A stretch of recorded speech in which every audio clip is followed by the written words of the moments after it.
বাজে 8টা ঘড়িতে, যেরকম দেখতে পাচ্ছেন এখন বাজে 8টা। আর আমার এখানে ভাত হয়ে গেছে, ডাল সেদ্ধ হয়ে গেছে, এখানে ডাল সেদ্ধ হয়ে গেছে, আর একটা সবজি তরকারি করব। জিয়ানের জন্য রাঙালু সেদ্ধ করব, ওকে একটু রাঙালু আর ভাত দেবো, ভাত ডাল মেখে রাঙালু মেখে ওকে আজকে খাওয়াবো। তো আজকে ওকে স্কুলেও নিয়ে যাব। আজকে স্কুলে ফার্স্ট ডে নয়, কালকে ফার্স্ট ডে ছিল, আজকে সেকেন্ড ডে। তো সঙ্গে থাকুন। আজকে জিয়ানের স্কুলের ফার্স্ট ডে, বলতে গেলে ফার্স্ট ডেই বটে। আজকে একটা খুব বড় সেলিব্রেশনও হয়েছিল, তার সঙ্গে গ্র্যান্ড পেরেন্টস ডে সেলিব্রেশন হয়েছিল। সেই উপলক্ষে আমার মা, রাতুলের মা বাবা তিনজনকেই আমি বলেছিলাম আজকে জিয়ানের স্কুলে যেন প্রেজেন্ট থাকে। তো আজকে ওরা খুব ভালো একটা প্রোগ্রাম অর্গানাইজ করেছিল, চন্দনের ফোঁটা দিয়ে, হাতে ফুল দিয়ে গ্র্যান্ড পেরেন্টসদের স্বাগত জানিয়েছে, যে জিনিসটা খুব খুব ভালো। আমাদের যারা পেরেন্টস তারা আমাদের বাচ্চাদের গ্র্যান্ড পেরেন্টস, সুতরাং তাদের কাছে বাচ্চারা যতটা সময় কাটায় তাদের পেরেন্টসের কাছেও হয়তো সেই সময়টা তারা পায় না। সুতরাং গ্র্যান্ড পেরেন্টসদের স্বাগত জানানোটা আগে অবশ্যই দরকার। এখানে এই স্কুলে, ফার্স্ট ক্রাই স্কুলে গ্র্যান্ড পেরেন্টস ডে আজকে সেলিব্রেট করা হলো একটা ছোট্ট অনুষ্ঠানের মাধ্যমে। ভেতরে ওরা খুব সুন্দর চেয়ার দিয়ে সেলফি জোন করে ডেকোরেশনও করেছিল। খুব খুব ভালো কেটেছে আজকের দিনটা। আজকে ওর দাদু, দিদা, ঠাম্মি সবাই ওর স্কুলে গেছিলো। ওর সাথে সাথে ওর প্রথম দিন স্কুলটা এত স্মরণীয় হয়ে রইল আমাদের কাছে যে সেটা আমার ফোনে ক্যাপচার করা থেকে বিরত থাকতে পারলাম না। আপনাদের সঙ্গেও এই এক্সপিরিয়েন্সটা আমি শেয়ার করছি। এটা ফার্স্ট ক্রাই স্কুল, এটা 11 নম্বরে ফার্স্ট ক্রাই স্কুলটা নতুন ওপেনিং হয়েছে, সেখানেই আমার বাচ্চাকে অ্যাডমিশন করিয়েছি প্লে স্কুলে। দেখুন কত সুন্দর ডেকোরেশনটা করেছে। হ্যাপি গ্র্যান্ড পেরেন্টস ডে, মিররের মধ্যে গ্র্যান্ড পেরেন্টসদের ছবি আটকে, তারপর পাশে একটা সেলফি কর্নারও করেছে। এখানে ছোট ছোট চেয়ার দিয়ে সব গ্র্যান্ড পেরেন্টসদের বসার জন্য ব্যবস্থা করেছিল। খুব ভালো লেগেছে আজকের প্রোগ্রামটা অ্যাটেন্ড করতে পেরে।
হাতে ওটা কি দিয়েছে? চিকচিকে গ্লিটার, গ্লিটার ইউজ করতে পারো।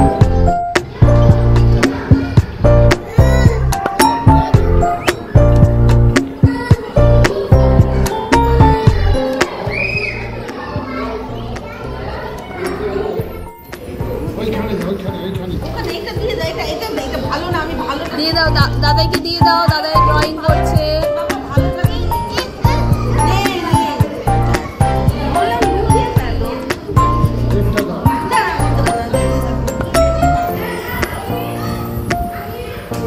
এখানে বসো, এখানে বসো।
অবশ্যই জানাবেন আপনারা কিভাবে আপনার বাচ্চার সঙ্গে গ্র্যান্ডপ্যারেন্টস ডে সেলিব্রেট করলেন, সেটা অবশ্যই জানাবেন। ভিডিওটি ভালো লেগে থাকলে লাইক, শেয়ার, সাবস্ক্রাইব